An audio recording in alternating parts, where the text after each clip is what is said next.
you're having so much success, and whenever you're out there killing it, I'm happy for you because you're a good person, thank and you. I root for you.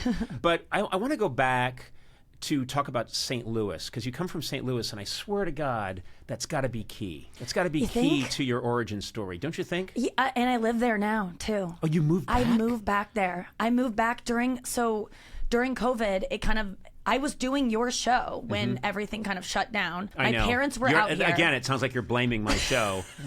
I was exposed to the coronavirus. I'm constantly exposing you to things. And I was out here doing your show, and my parents were with me because they're huge fans, and whenever I can, I like to bring them along. And the world was shutting down, and then I just went back to St. Louis with them because I figured my apartment was in New York, but I found these fucking straws. You just keep bumping into that straw, don't you? Let me just describe what's happening. Yes. We're providing these metallic straws because we're trying to save the oceans, which is, I think, noble of us. But those straws are very aggressive. They stick out quite a ways, and every time you gesture with your hand, you go slamming into it. And this will end up in the ocean. You're getting vodka all over me.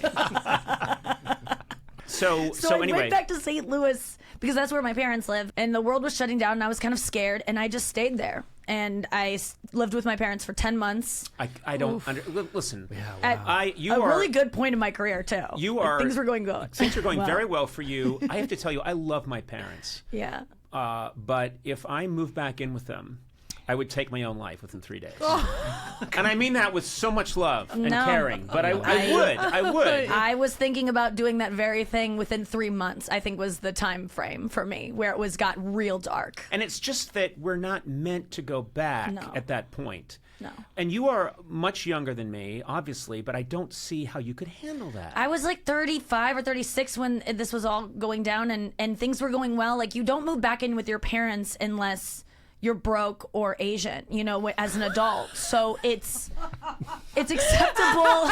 I'm sorry, I'm just checking my notes to see if we're in trouble here. I think it's or like Armenian too. Or Armenian. Yeah, Or it's like Armenian. just It's a live there till cultural they get thing. married. I think it's sweet, but Or when the you're... oldest child in a Catholic family. Yes. Yeah. Okay. A computer coder. Or anyone who's really into Dungeons and Dragons. Yeah.